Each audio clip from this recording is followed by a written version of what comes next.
has been the toughest moment in your career so far? I would say the toughest moment for me was when I had to take on the enormous responsibility and personal accountability when I was appointed as the Chief Compliance Officer and as the Money Laundering Reporting Officer at the investment equity research firm where I work, and also last year as a partner.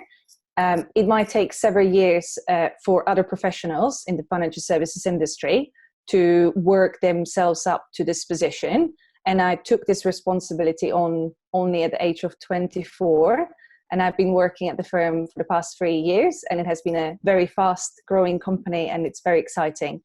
And the lesson learned here for me was, instead of focusing on the fear of failure, you should always have a good plan, document all decisions, and strive for excellence. That's so fascinating. And I think, it makes me think about my own career and what has been tough. And actually, I think for me, it was when I went through my last promotion process, and it was a really long formal process, and I felt like it was going really well. And then right at the end, when I got my congratulatory phone call, it turned out that they'd actually introduced a new level in the hierarchy, and I was promoted to that level, which was lower than I thought it was going to be. So it was a bit of a shock. But what I really learned from that is actually it made me rethink what was really important to me. So is it about the promotion? Is it about the hierarchy? Is it the title? Is it the money? Or really, is it about what you do every day? So how others treat you, how recognized or respected you feel. And I think that lesson has really stayed with me when I've made choices about the direction of my career. I think it's incredibly important for you as an individual to be able to articulate to yourself your own personal definition of success. And what it is about achievement as a concept that is most meaningful for you. So what you are doing in your own career that fulfills your own sense of purpose and passion, rather than what, society expects or what you believe society expects from you. Yeah, I mean, success and its definition. Everyone has a different way of looking at it. So I completely agree with you. That's really exciting to hear how your career went. And then now, who has been your biggest influence, Alexis? Oh, that's an easy one. So I had a wonderful leader, a wonderful boss. About 8 years ago, I worked for a fantastic lady. And what made her different, what made her really stand out to me is that she really, for the first time, demonstrated how you can be an authentic leader. And by that, I mean, she brought her whole self to work every day. She shared with me all different aspects of her life as a human being, as a mother, as a wife. She would talk about her family. She showed vulnerability. She would share with me when she had moments of weakness. She would take me into her confidence. And by treating me as a human being, by treating me as a friend and a confidant, what I found is that generated such a huge amount of loyalty, but also a real enthusiasm from me to follow her, both as a role model and a leader. And that learning, I think it really made me a better leader. Because it made me realize that I can be open, that I can be transparent, that I can talk about my home life, I can talk about my interests, I can talk about who I am as a person, instead of thinking that, I had to project this image, this professional image, in order to be a success.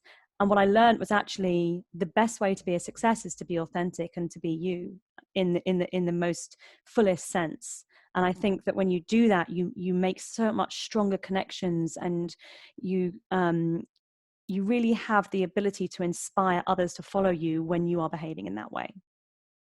What about for you, Kate? It's really important to bring your full self and your whole self as you are to work. I completely agree.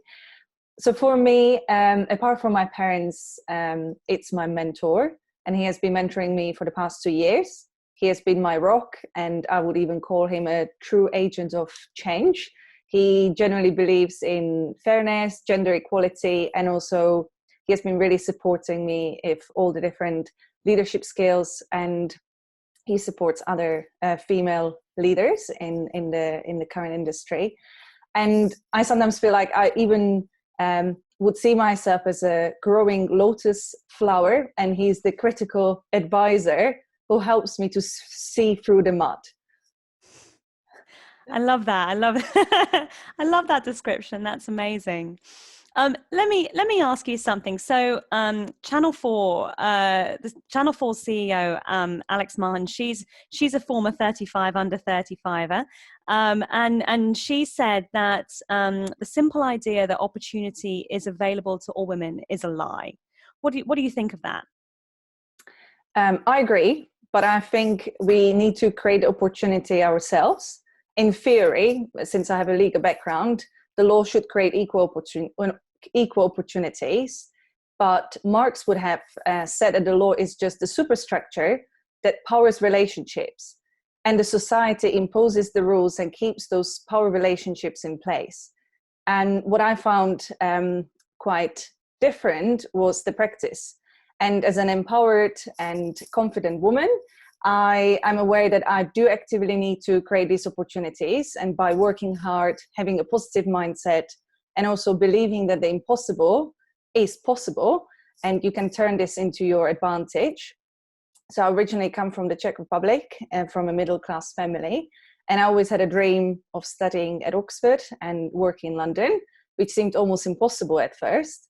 But since I set up a goal, I printed those two pictures and taped them on the wall back then.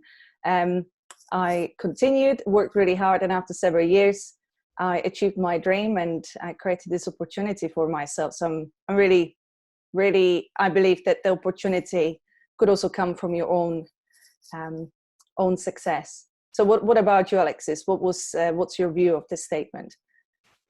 Well, I think what's so interesting is that her quote is referring to the risk that people can assume that because some women have become CEOs, that opportunity is available to all women. And I think it's important to recognize that while we celebrate those women who have reached senior leadership positions, it's still relatively rare. And there's a huge amount of work going on to accelerate equality and to accelerate the number of women reaching senior leadership roles. It's something I'm really passionate about.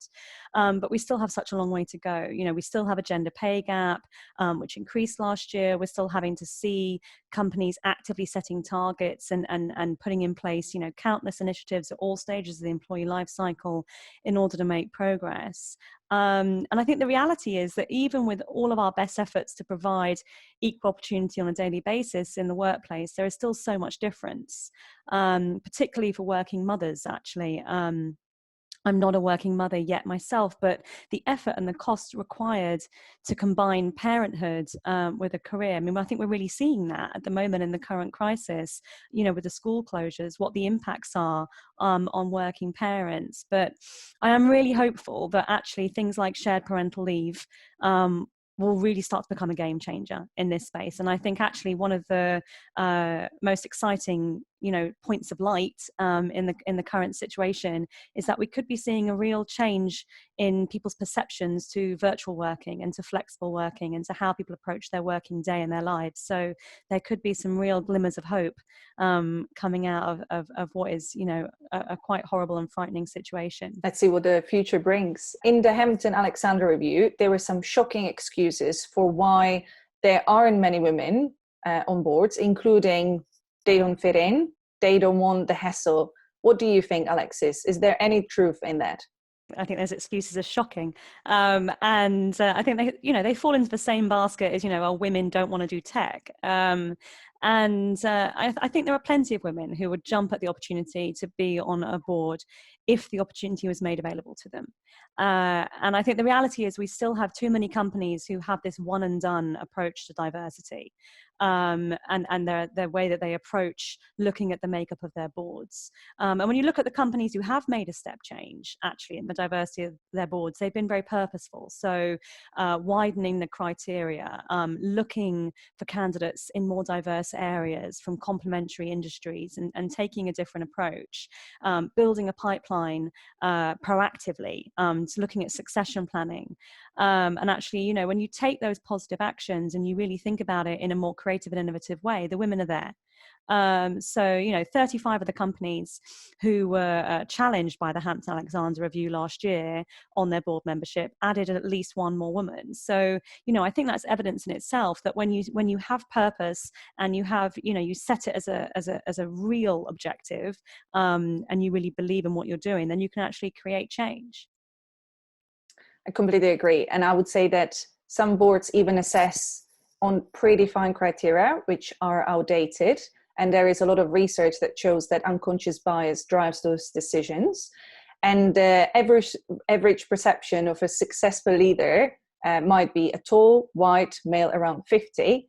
And I think if we change the view and we look at a general skill set rather than fulfilling specific job criteria, we might achieve change, and we might also increase the gender diversity at board, but also at senior management levels.